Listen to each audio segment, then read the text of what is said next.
Okay, hi everybody, welcome to the Romance Festival, and sorry for everybody that's been hanging out. I know we're running a little bit late, we've just had a few technical issues, but really excited to have Sarah Morgan and Miranda Dickinson here with me today on a beautiful Sunday afternoon. So thanks everyone for joining us. So I'm just going to intro very quickly, though I know everybody knows who you both are. So Miranda is the Sunday Times bestselling novelist who was actually discovered through the HarperCollins site Autonomy. Her upcoming book is going to be a really sparkly treat out at the end of October this year, called I'll Take New York. And I'm going to ask Miranda in a moment just to tell us a little bit about it so she can tease us all. Sarah Morgan is a USA Today bestseller and a twice Rita winner. In her words, she writes hot, happy contemporary romance. Suddenly Last Summer is out in the UK and the US at the end of June, so very soon. So Miranda, kicking off with you, can you tell us a little bit about your upcoming novel and tease us all a little bit, because we can't get our hands on it for another few months, 6 months. Yeah, it's on its way. It's definitely on its way. I'm calling it an almost sequel because that means that it's a standalone story, but it has some good bits of Fairy Tale of New York, which is, I know, lots of people have been wanting to know what happens to all the characters, and there's lots of what ifs that have been sort of left with Fairy Tale, which is my first book, so it's going to answer those questions. And yeah, it's out in ebook on the 30th of October and in sparkly paperback on the 4th of December, so just in time for Christmas. Perfect Christmas present. And it's just going to be fun. It's got loads of New York in it. It has a Christmas wedding in it. You'll find out what all those characters do, and then it has a standalone story with 2 new characters who you've not met before, so hopefully it could be something for everybody. Fab. And Sarah, can you tell us a little bit about yours?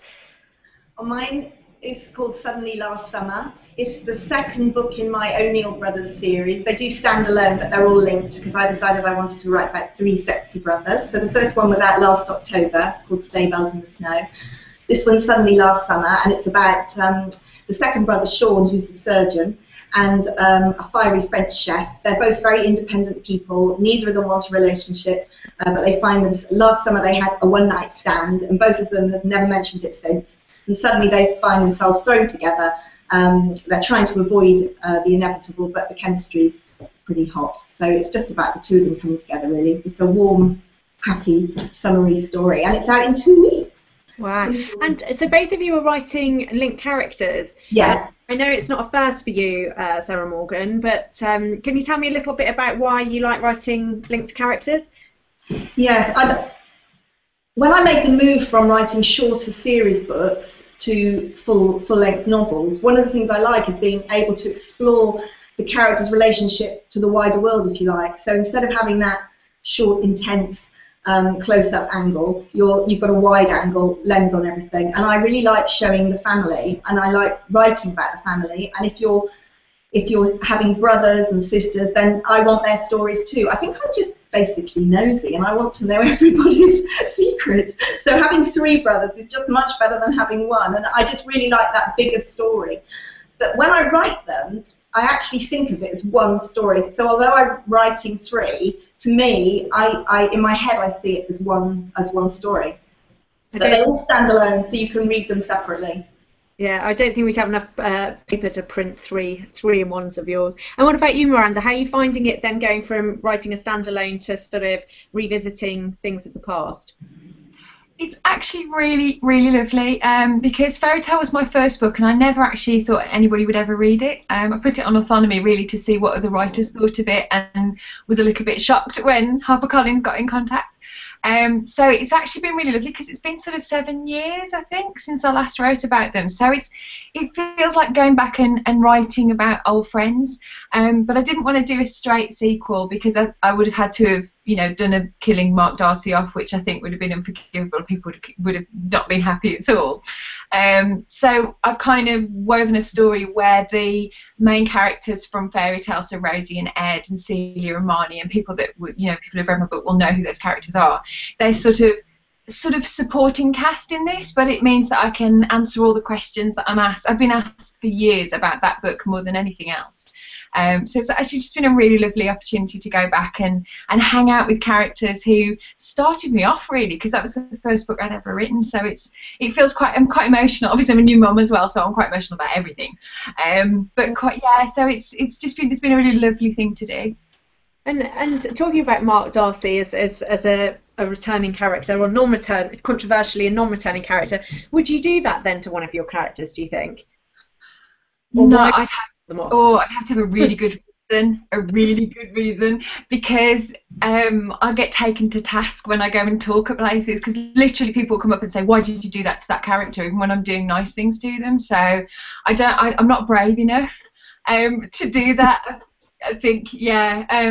The only thing would be, I think, if I made them a tragic hero, maybe that would be the way forward. But I think I just feel really bad, even though they're not real people. Kind of, when you work with a book for a year, they become real people. So yeah, I'd feel like I was killing off a friend, and I haven't quite got the guts to do that yet. And Sarah Morgan, would you do a Mark Darcy and kill off? Never. You know me better than that. No. My characters stay alive and they all end happily. No death in mine. I'm not sure you'd kill a butterfly in yours. This is my happy place. Don't anyone come in and muck it up. Talking about happy places, we've just had a lovely message from Kevin from I Heart Chicklet, and he says hi to you both. Oh, hi, Kevin. So I just wanted to thank you for inviting us and the world into your homes. So I just thought we'd just sort of go a little bit behind the scenes with both of you, as we are literally behind the scenes. And I've got a question coming from the audience for Miranda. How are you finding juggling being a new mum? And that's from Ria. Oh, hello, Ria. Lovely, Ria. It's interesting. I'm technically not writing at the moment. I'm sort of still on maternity leave, but because I now write full time, maternity leave's not quite the same because no one's paying you wages. So I get back to writing really in the next week or so. So it's interesting. I haven't had as much time to write. I can type one-handed very quickly, which has been really useful when you've got a baby here. But it's more the fact that you have a lot of time to think about things, but not a lot of time to actually write it down. So one thing that it has really done is meant that my typing speed's really increased, because if I get an hour to write, I am like manic. There's steam coming off my fingers as I'm typing. So it's changed. It's kind of changed the way that I feel about stuff as well. I think about things a lot more deeply than I did before. It's probably lack of sleep, to be honest. But yeah, so it has really. So it'll be interesting to see what people think of the book as well. It should be good. And Sarah, how do you juggle writing life with life? Well, mine. Always has the sort of 9 to 5 writing life. No, I've never worked 9 to 5, Kimberly. You know that. No, yeah, slightly longer than that. No, I do work really long hours, and I've always juggled it. And it's interesting you talking about the office, because the one thing that I taught myself right from the beginning, from when my boys were tiny, was that I didn't want to feel I could only ever write if I was in one place, because I could see that would be problematic. So I always made sure that I could write absolutely anywhere, and it's been a really good skill, actually. So I've written loads at the school gates. I've talked into voice recorders at Legoland. I've done, I write anywhere and everywhere, and it's quite useful. So I do have an office, but I'm quite nomadic, actually. So sometimes I'll sit in the garden and write under an umbrella if it's a really nice day. I might go to a coffee shop. I'm an extrovert, so being trapped alone for hours and hours doesn't suit me. So sometimes I'll go to a coffee shop just for the noise, but I just don't have to sit in an office for 13 hours a day and write. In full disclosure to everybody, I've worked on 1 or 2 books with Sarah Morgan, and I can remember having a few editorial discussions on the phone while Sarah's sitting at the school gates in her car. 1 or 2, and and we've talked actually a lot. We've got we put out a Spotify Romance 14 track, and a lot of people have come to talk about, whether they have soundtracks to write by, or whether they need total, like, I can't listen to anything. What do you do, Miranda?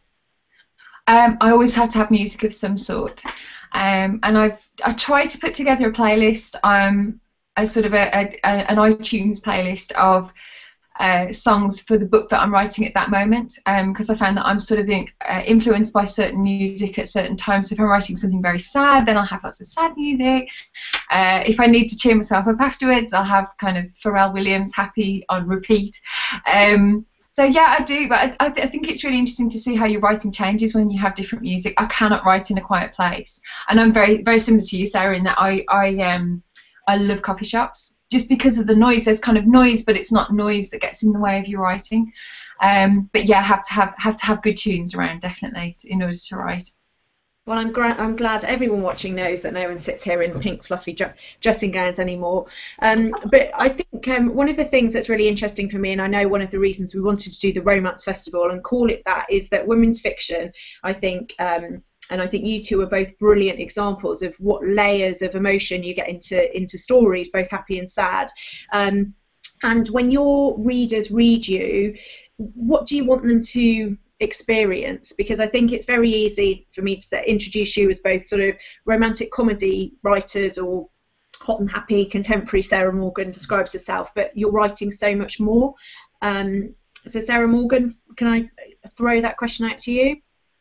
What do I want somebody to feel? Actually, I think ultimately I want to be somebody's happy moment in their day, whether that's a difficult day or a normal day, or just a very, very busy day, you know, where they've just done non-stop house stuff, laundry, just life, really. I want to be somebody's happy moment. Miranda? See, that's a perfect example. I have a bit of a tear going, oh, happy moment. That's such a lovely, I love that, Sarah. Nick, feel it for your next... Yeah, totally. Just type it in now. What do I love it. I'm exactly the same as Sarah. I think when someone turns around and says, "You're my 5 minutes in the day that I get to myself," I've had a lot of new mums who know that I'm a new mum saying, "You're my breastfeeding book," which, when you start writing, you never think that's going to be something that, you know, is an endorsement of your work. But that's so lovely, and I think it's the same as you say, Sarah. It's when you start. When you invite somebody, you know, somebody invites you into their life, I think that's a real, like, forget all your awards and brilliant reviews and everything. When somebody takes time out of their day to put your story in there, I think it's amazing. And I think my job as a writer is to create a cracking story that people want to spend time with, to reward that time that they're spending, you know, having our stories in their lives. So I think it's lovely, but you said it much more succinctly than me, Sarah, so I'm going to nick that, definitely. Oh, I think you both summed up brilliantly. And actually, we've just had a question relating to that from our Kevin, who's asked, what, as a writer, is your favourite part to write? Is it that initial meeting, the first kiss, the first date, the happy ending? Go for it. Go for it, Sarah. I think it depends on the book. The one I just finished, which actually was the third one of my three brothers, I knew right from the beginning how I wanted that one to end. And actually, it wasn't easy to make it happen. It's set in Vermont, and I don't want to give anything away, but there was certain, although it's fiction and the setting was actually fictional, I had to make it legally possible, and I worked with a lovely lady in Vermont. She was the town clerk, to try and actually make my ending work, and I was really thrilled, because in the end, between us, we did come up with a way of making it happen. So for that, I was longing to write the ending. Sometimes I'm just longing to begin, because I'm so excited, and I start the story, and then of course, well, you start it and then you think, how, as I crash at 30,000 words. So for me it varies. It varies actually for each one. I think for me it's I like getting started as well, and I love the first draft, because the first draft is that's the time when I get to hang out with my new characters and see what's going on, so I love that. In my latest book, because I'm going back and meeting characters that I've used before, that I've talked about before, I have one scene where Ed Steinman gets very, very drunk, and so I had to write him being drunk and getting more progressively more drunk? That's really bad grammar, I'm sorry. As it goes on, and so for me that was lovely, because I got to really spend time writing comedy, but I also like writing bits that make me cry as well. I think if it makes me cry, then that's probably a good thing. My husband is so used to sort of coming upstairs and me sat in my office in floods of tears, and I have to tell him it's good tears, so it's good. So it varies with each one, but that's a great question from Kev. Look, Kev. Yeah. And there's another hello all the way from Texas. Sarah Ray says hello from Fresh Fiction. Oh, hi, Sarah. Hi, Sarah. I saw you in Atlanta, Sarah. At breakfast. Sorry. It's nice to know we've got a truly international audience. So just going back to sort of the inspiration for writing, Michelle Young's asked a question. When writing a book, do you have to avoid all other books on your bookshelf, or do you use them for inspiration? Miranda, if I can throw that one out to you first. I'm always terrified of reading books in my genre, in women's fiction, when I'm writing, because I'm worried that I'm going to end up sort of subconsciously assimilating ideas. Or the other worry is that you read a book and realise that someone else has had your brilliant idea before you and it's already published, which is not good when you're writing a book. I think one thing I do actually is watch TV programmes. I watch Gilmore Girls. We do a complete. My excuse for watching Gilmore Girls is that it's great when you're writing conversations. So if I have a scene where there's a lot of dialogue and it's quite fast paced, I will watch something like that because it kind of gets my ear in for then going and writing. So I'll tend to watch a lot of films and TV while I'm writing rather than reading. But that's just really because I'm terrified that somebody else will have my idea. Sarah, do you lock yourself in a reading cave? Yeah, well, I tend not to read much when I'm working towards a deadline, just simply because I'm working so many hours, and I write better when I stay in the story and I just keep writing. So I tend to do that rather than breaking. I do read. It tends to be at the end when I've finished. When I've met deadline, really, and that's when I do it. Otherwise, I do what Miranda does, and I perhaps sneak some Big Bang Theory and some TV at the end of the day when I collapse. I do read in my genre.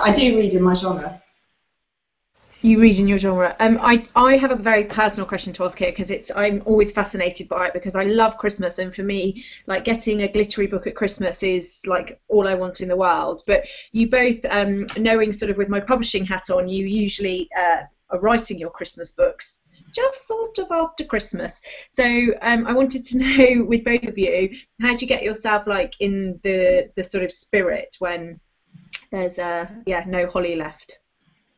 Lots of twinkly lights. You see I've done a special vlog for Romance Festival, and it's pretty much my office is twinkly lights. And also a good Christmas soundtrack I think really helps. You know, a little bit of Slade, a little bit of Bing Crosby. It's just getting yourself in that moment. And also, I think because I'm a child at heart, I think I love Christmas, so I don't really need that much excuse to get excited about it. Because even in July, I'm still getting excited about what Christmas is going to bring. And so it's always a joy when I get to write a Christmas scene because I just get to be a 4-year-old again. So, what about you, Sarah? What do you do? Well, I do usually start in December or November, so I do get it underway while everything's still very Christmassy, and that helps. But I have to say that this time we did make a grotto, Exhibit A. So here's my little snowy Vermont Christmas tree. That's genius. Complete with the cutest moose you've ever seen. So yeah, that's just my entertainment, really. I do use music, but don't ever play me Slade because I don't think it would make me creative. I think to music, but I don't write to music. So for the one that I just had, I did need a Christmassy soundtrack, but also my next Christmas book has a downhill skier, and I asked my teenage son to give me sort of blood-pumping, thumping music, and so I had this soundtrack that blows my brain, basically, but it's fantastic. I think downhill skiing every time I play it. So yeah, I do use music as well, but I just feel Christmassy all the time, like Miranda. This is a truly behind the scenes now. We've seen the miniature Christmas tree. Yeah.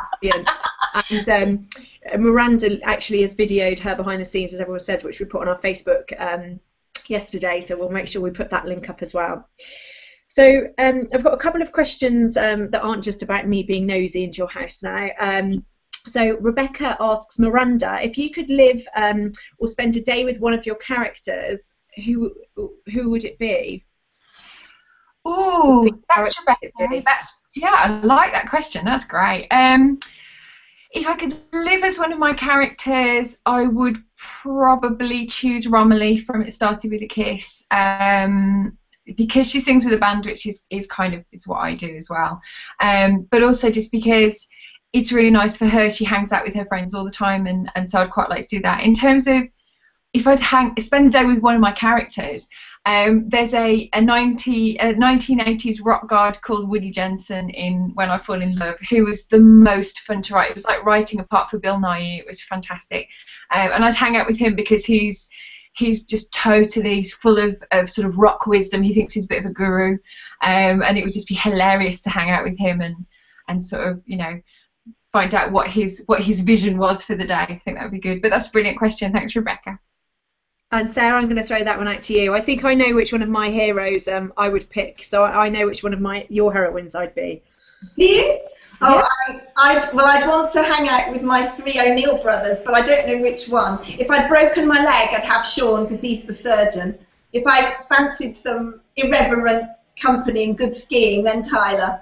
But Jackson's my cool businessman. I don't know. Either one of the 3. Am I allowed to have 3? No, that's naughty, isn't it? Sarah, just do it. Just do it. They're your characters. I know they're mine. I can do whatever I like. Well, on that note of doing whatever you like, one of our readers, Charlotte, asks, do you plot your novels or are you a pantser? So, Miss I can do whatever I like, Sarah Morgan. Well, I used to think I was a pantser, and I am really, but then I realised that saying that sometimes makes people think that you have no idea at all where you're going, and that's not true. When you're so I start off with a very good idea of where I'm ending up. So, for example, I know I'm going to Scotland, but I don't absolutely know which route I'm taking or how I'm going to get there. Am I going to drive or go by plane? But I don't just set out from home and think, oh, where am I going to go? So I do absolutely know where I'm going to end up. And also, I do usually know what the sort of self-revelation of the character will be, how the character will end up. So I know my black moment before I start, because that's obviously what I'm working towards really, is how that character is going to change, where their journey is going to take them. What I don't know is what that journey is going to look like. So in that sense, I'm a pantser. Miranda?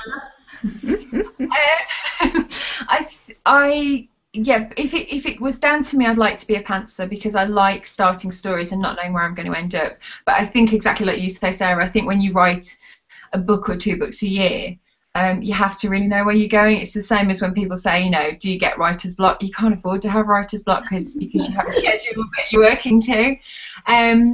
I've sort of, in recent years, I've started plotting a little bit more, but that's normally because the time frame's very short. So for I'll Take New York, I actually wrote it before my daughter Flo was born, and so we wrote and edited the book in about 3 months, which was the fastest that I've ever done that.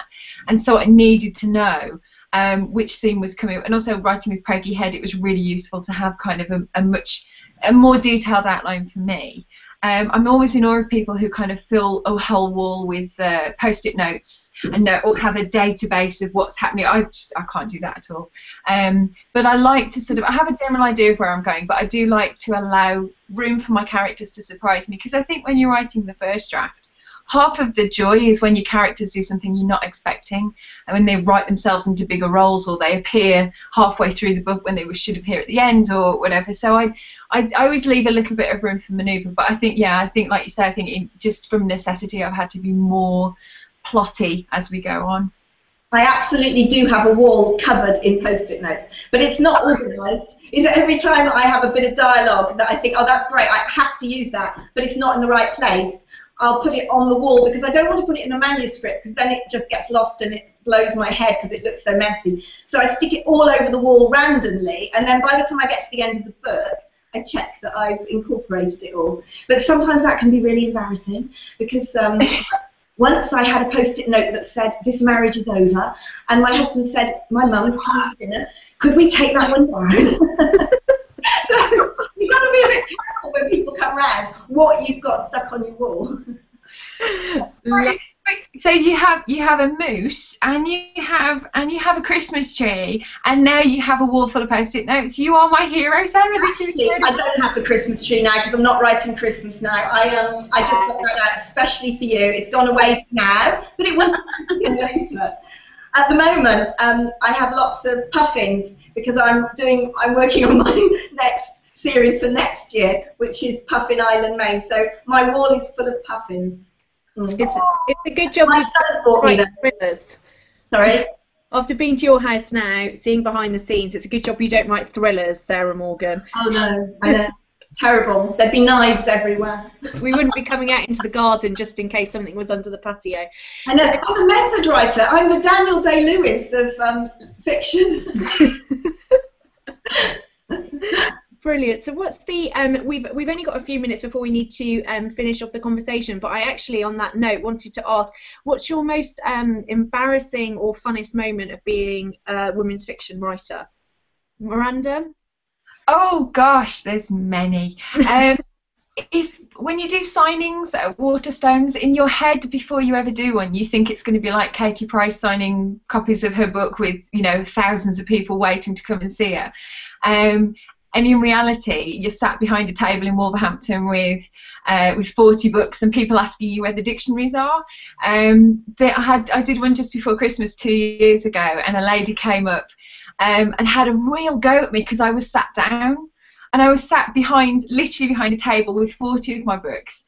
And she said, "What are you doing sitting down? All your colleagues are up working. It's Christmas. Why aren't you working with them?" And so I sort of pointed to the sign that said local author. You know, Miranda Dickinson said that I'm actually an author. And she went, "That's no excuse." And she stood there. And I actually stood because I felt like I should be doing this. So that's yeah. Signings are great. If you ever follow your favourite authors on Twitter, follow them when they're doing a signing because the stories are phenomenal. And even like people coming up and saying, "Can you recommend a good book for Christmas?" And so you sort of look at your books and go, "Well, these are really good. They're great. You know, you ought to buy one of these." And they'll say, "Oh no, I don't really fancy that, but you know, I'm looking at this book by Lindsay Kelk. Is that any good?" So I've actually, the last time I did a thing, I actually sold 3 books for Lindsay Kelk and 1 for Rowan Coleman, and none of mine. So are you going to tell mine that, Miranda? That's the most embarrassing one for me. What about you, Sarah? What about you? I haven't got anything very embarrassing. This is terrible. I did have some funny when a woman came up to me at a book signing in America and hugged me because she loved my book so much, but it wasn't my book she loved. So I went with her to find the author she was looking for. It was a really nice hug, and she was a lovely woman. At the end of some signings, though, you say, "Yes, that's me. Dan Brown, that is me. Yes, J.K. Rowling, I've changed my hair colour, let myself go a bit. That's me." On that note of love, I have to say we love you both, and I just wanted to say thanks massively for joining us today at the Romance Festival. We absolutely heart Miranda Dickinson and Sarah Morgan's books, and thank you because you're both just amazing, and really appreciate you inviting us into your homes and just hanging out for a chat on this Sunday evening. So Thank you for having us. Enjoy and hang around for the last hour of our festival, and I'll see you both soon. Thank you. Bye. Bye. Bye. Bye.